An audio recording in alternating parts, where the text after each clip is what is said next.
6 p.m. in Balmayo, that is in the south region of Cameroon. Same time right here in Akwadwala. Good evening, ladies and gentlemen. This is the 6 p.m. edition of the primetime newscast on Equinoxe television. First, our major stories.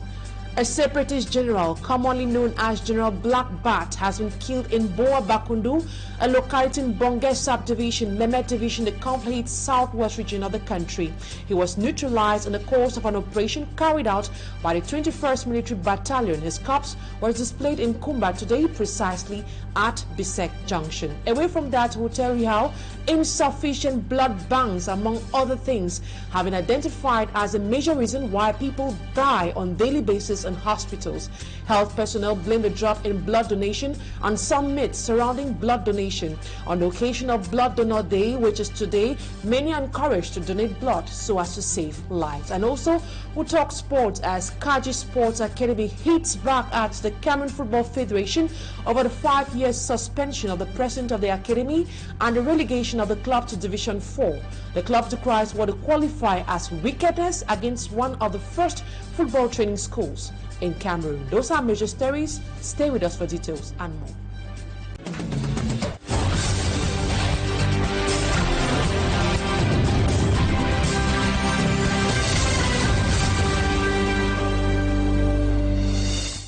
We begin this news edition of the news to talk about the over 7-year-old armed conflict as a separatist general, commonly known as General Black Bat, has been killed in Boa Bakundu, a locality in Bonge subdivision, Memet division, the conflict southwest region of the country.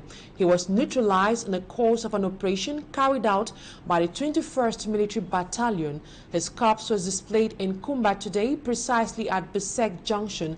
Several persons gathered there described him as someone who has been terrorizing the population. Right now, let's take a listen to his victims and the senior divisional officer for Memet Division, Tundong Chamberlain. They were speaking on the microphone of our Kumba-based correspondent, Zaiboy. Kombone town, he seized his farm and gave it to another person. Why? Yes. So that's why I came to see what truly is there. Among the population, this very big criminal, Black Bat, was the one leading terrorism in Komone, Bua. Those who used to take Kumba, the Kurotiti Road, they do very well. He has seized all the Bamileke farm. He killed many people, starting by the chairman of the traditional council of Komone town. They have been executed openly by this criminal. He seized property of innocent people. You are working in your own village like a slave, going to give money to this man. Today, we have been neutralized by our brave forces of law and order. I will seize once more this opportunity to congratulate them for the job well done. Let me also advise the Meme population to continue to work with the forces of law and order if you want to have permanent peace in this Meme. Criminals like this one, they have no place in this Meme division. Population continue to work and give vital information to the forces of law and order for them to do the job. Tundong Chamberlain, Senior Divisional Officer for Memet Division, speaking there on the microphone of our Kumba-based correspondent, Zaiboy. Still in the southwest region, 2 guns bought in the city of Calabar in Nigeria and smuggled into Cameroon for robbery purposes have been intercepted by police officials in the city of Kumba, Memet Division, the southwest region of the country. The guns were, among other things, recovered from some 3 individuals presented to the public by the security officers. We have details with Fomi Armstrong Sander.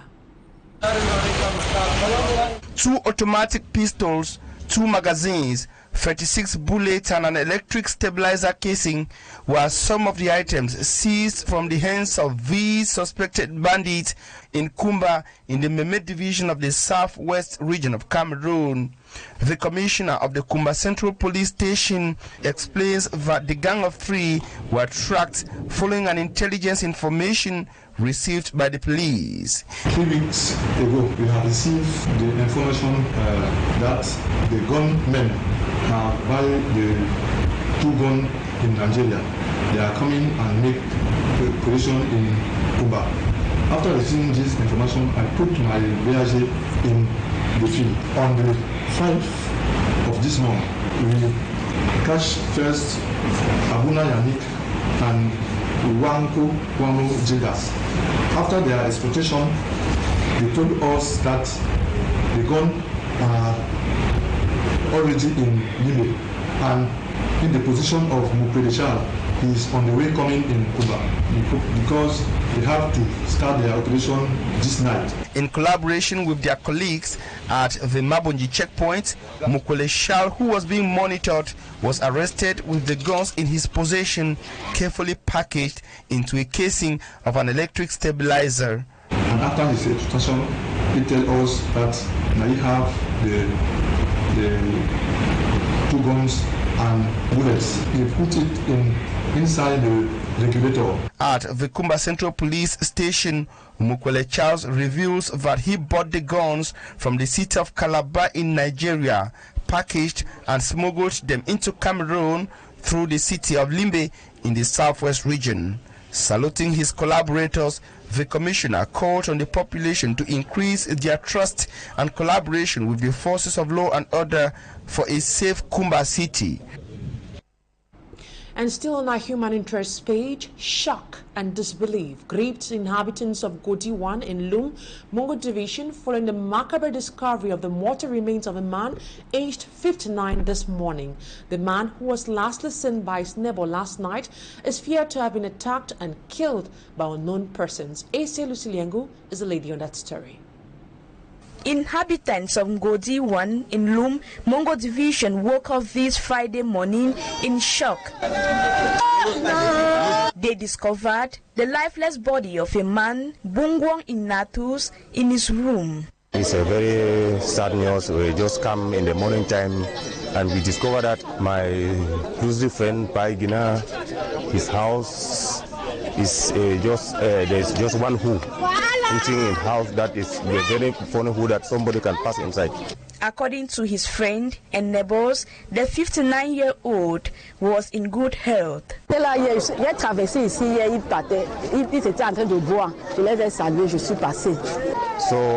the way he died, I was in the evening with him around 6 o'clock. I left him only outside here. He did not go anywhere. And he was healthy. So there is nothing that we can say that he was sick or something has not attacked him. It is alleged that the deceased might have been killed by unknown individuals on Thursday, breaking Friday. They would have killed him because the noise was difficult under that rain to understand. So the neighbors were shouting, so it was difficult for people to hear. So it's in the morning time that they discovered that everything is just like this. Informed, the forces of law and order, alongside a forensic pathologist, immediately descended on the field for investigations. The tragic incident is a hard pill for his family and friends to swallow. Asia Luciliengu reporting there. Road users traveling from Makba, Gonsot, Taba to the northwest region are decrying the bad state of their roads, which is preventing them from going about their activities freely. In the upcoming report, Cedric Chakutu narrates to us the ordeals faced by the population while plying on the stretch. We have details with our reporter, Cedric Chakutu.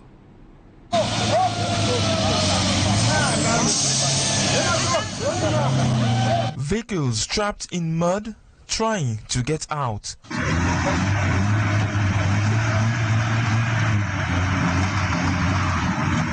These are the problems faced by road users traveling long distances. We are on the Makba Gonson-Taba road, which connects the northwest and the west through Makba in the Nous and Du in the Ndonga-Mantung division. The state of degradation of the roads creates a huge problem for the movement of populations circulating on this stretch. Between accidents, loss of property and damaged vehicles, the road users no longer know what to say. Same painful situation that drivers are facing on the road from Mile 1 to Akum. Despite the scale of the road, authorities are struggling to elevate the suffering of the population. It is after a long period of suffering that complaints are coming from all sides about the poor conditions of this road, which are getting worse with the arrival of the rainy season. And from big cities to hinterlands, the state of our roads leaves much to be desired. And now we talk politics. CRM party officials are urging the administration to stop intimidating opposition parties and politicians by violating their rights to political activism. The party wants an administrative decision hindering the installation of its officials in the Far North region to be reversed. A gathering of the party built for later this month has been banned by the divisional officer for Mara 2 subdivision. Babla Jonathan reports. It is the second time that the installation of officials of the Cameroon Renaissance Movement CRM political party in the Far North region of Cameroon is prohibited by the administration for the same reasons. The divisional office of Marwa 2 justifies the ban by highlighting the risk of a massive gathering that could threaten social peace. The same reasons earlier put forth by his colleague of Marwa 1 subdivision last month to ban the same activity in his area of command. The CRM national president, Professor Maurice Kamto, was expected in Marwa 2 subdivision to install the party's officials June 23rd. The CRM is victim of the maneuver of the ruling CPDM, a party that depends on the administration for its survival. This is in blatant disregard to the rule of law and the concept of democracy. The CRM condemns what it qualifies as violation of national and international laws protecting civil and political rights. The law of 1990 does not forbid the holding of mega meetings by any political party of the opposition. So this too is the trampling under feet of the law. They are just only being afraid that the CRM would be using the occasion in the Far North region to showcase its prowess. So this is really uncalled for. We should be allowed to carry out our activities without any intimidation, without any sabotage, without any constraint. In a recent statement, Professor Maurice Kamto warned that he and the CRM are ready for the worst to bring about the change that many Cameroonians are yearning for in the 2025 elections. And now in health, hematologists say hospitals across Cameroon are in dire need of blood. They are urging the population to shun fear and voluntarily donate blood so as to save lives. The health specialist was speaking on the occasion of World Blood Donor Day observed today, the 14th of June. Ase Lusilengu has more. Blood transfusion is essential for patients with severe anemia, hemophilia, immune disorders, and cancer. For the first time, Janvier Collins, Marie Rose, and others, on the occasion of the World Blood Donor Day celebrated on June 14, decided to voluntarily donate their blood. C'est bien. Déjà, c'est une nouvelle leçon de vie pour moi. Just like them, many people in Cameroon still overlook the importance of donating blood, which is to help maintain an adequate supply to meet the needs of patients. I think that it is good to give some blood because every day in our hospital we need to have a blood. We have a lot of situations that we can give the blood immediately. Hematologists say there is a high demand of blood in hospitals across the country, as only 91,000 pints of blood out of 400,000 are collected annually, while at the General Hospital of Douala, 400 pints of blood are collected monthly. I like that many people who have the blood group and rhesus negative can come to give a blood because all the rhesus negative, it is difficult to have. Medics are calling on the population to shun fear. When we give the blood, we make some time to analyze of this blood, to do many tests of HIV, hepatitis B, hepatitis C, syphilis. And when we take the blood, we do all the things to protect the donor and patient who can have this blood. Persons aged 17 and 65 and who meet up with the blood donation criteria are eligible to donate blood. And now we continue talking about World Albinism Day today. Some persons living with albinism were tested for some pathologies at the Douala Referral Hospital on World Albinism Awareness Day. The persons living with albinism as well debunked some myths surrounding their existence. Annabella tells us more.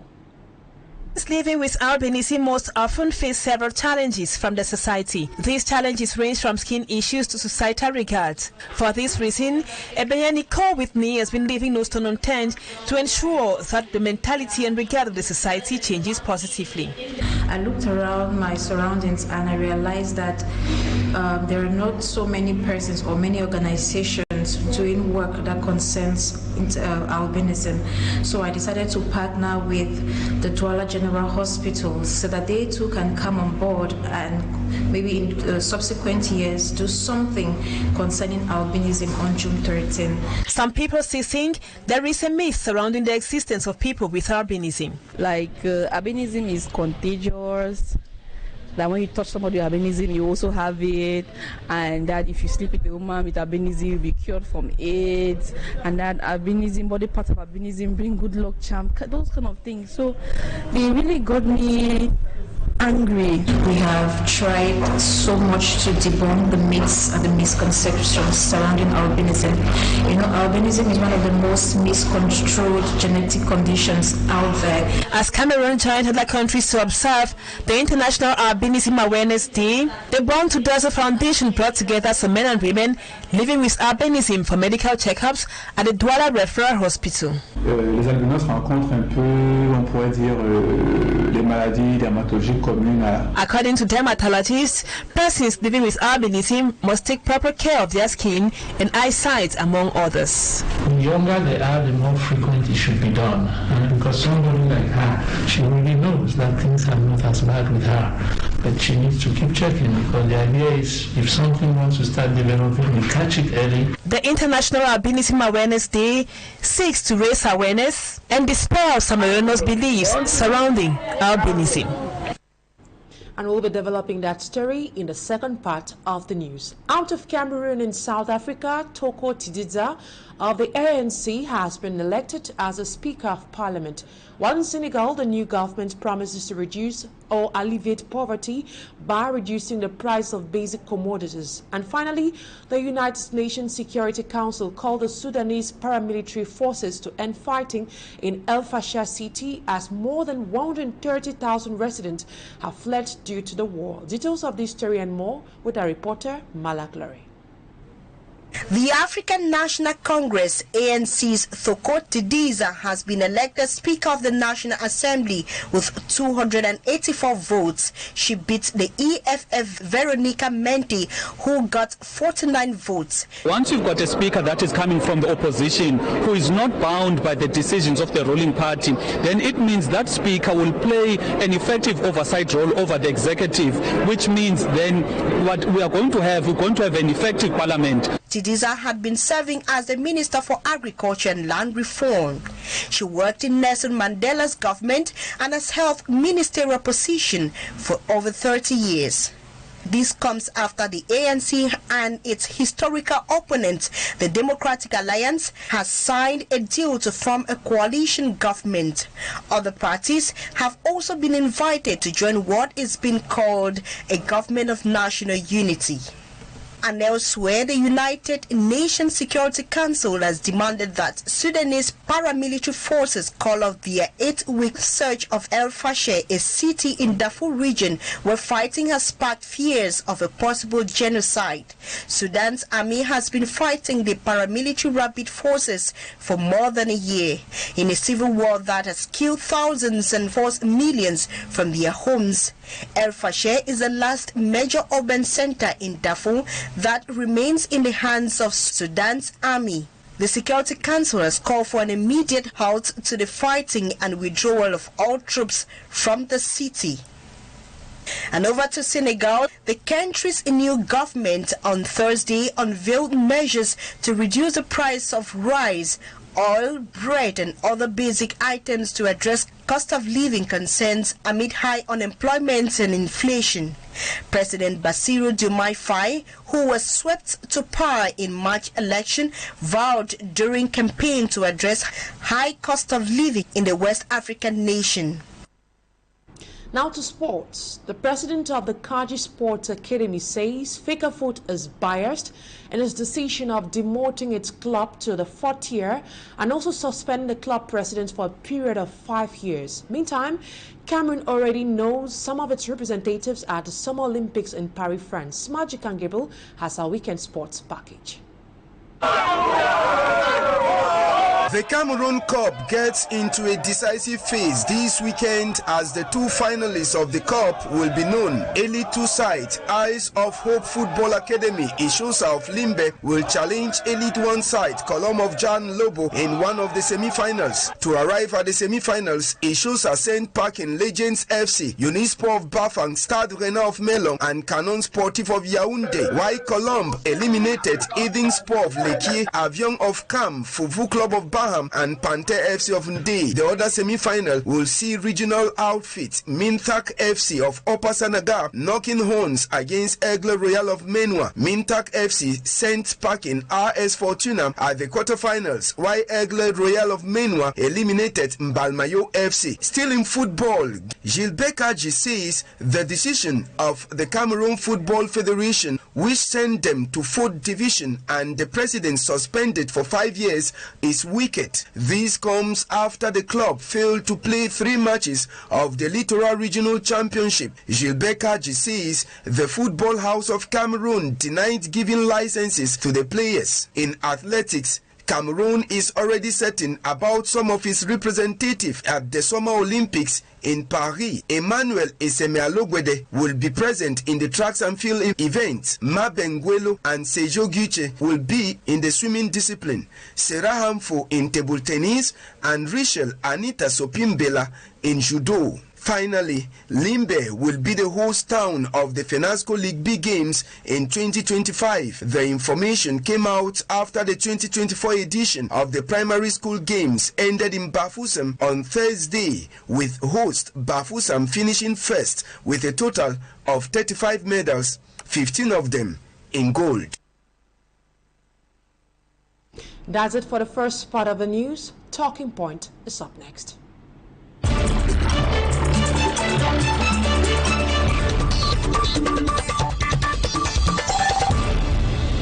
My guest tonight is a rights advocate, Ebenye Nicole Whitney, and she is the founder and program coordinator of Born to Dazzle Foundation. Good evening. It is a pleasure having you Talking Point tonight.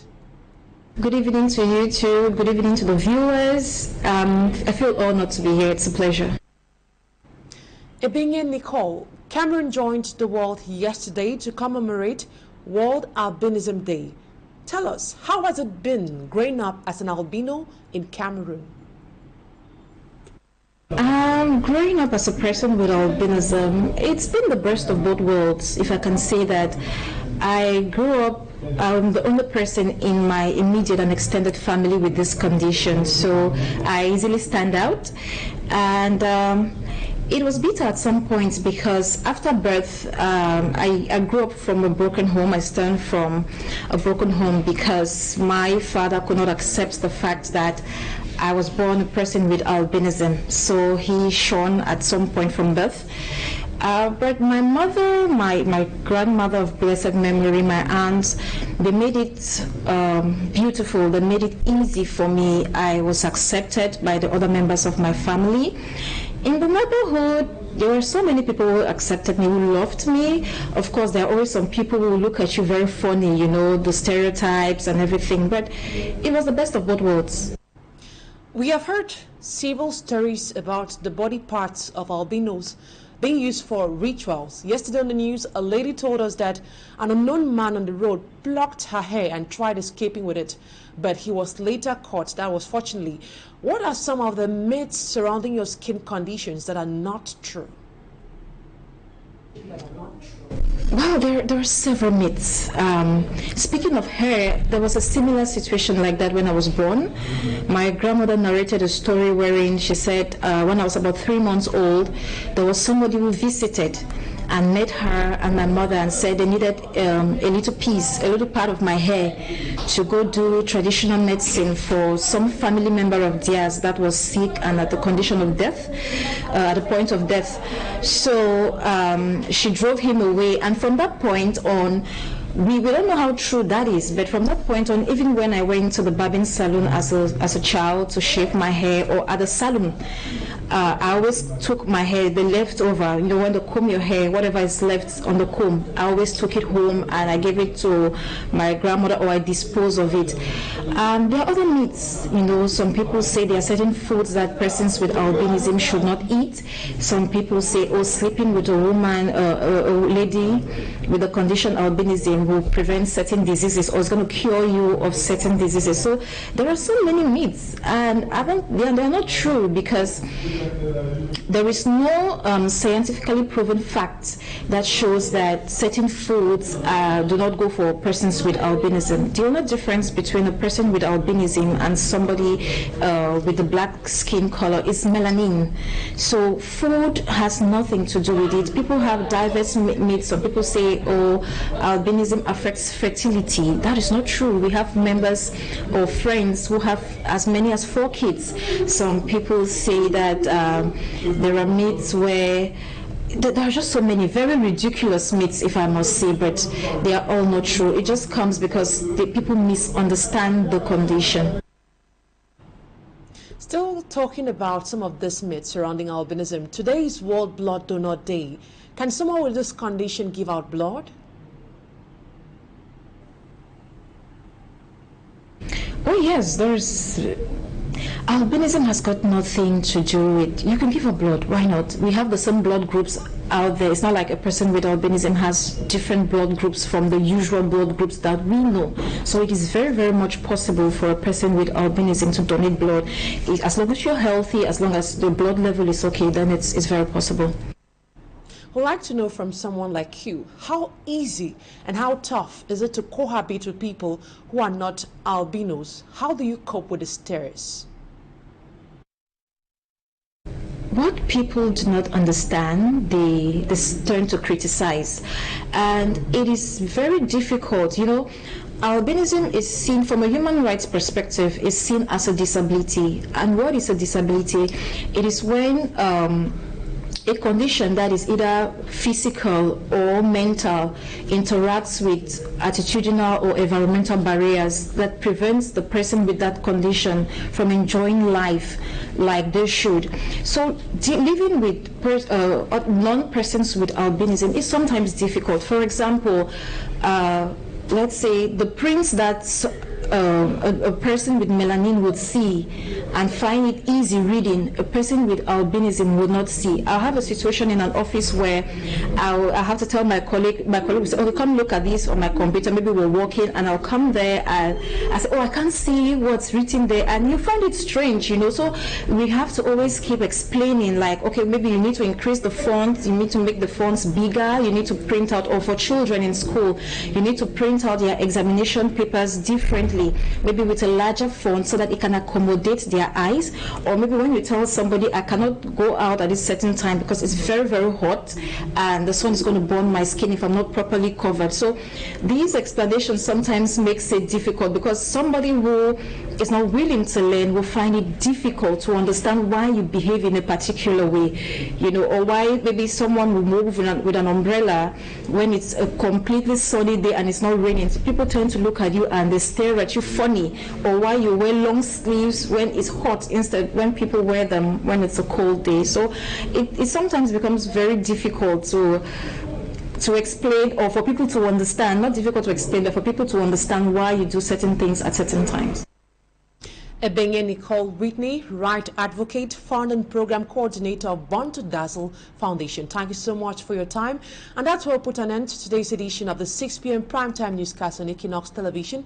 Thank you, ladies and gentlemen, for always staying with us. See you next week, but stay in the company of more interesting programs on ETV. Bye-bye for now.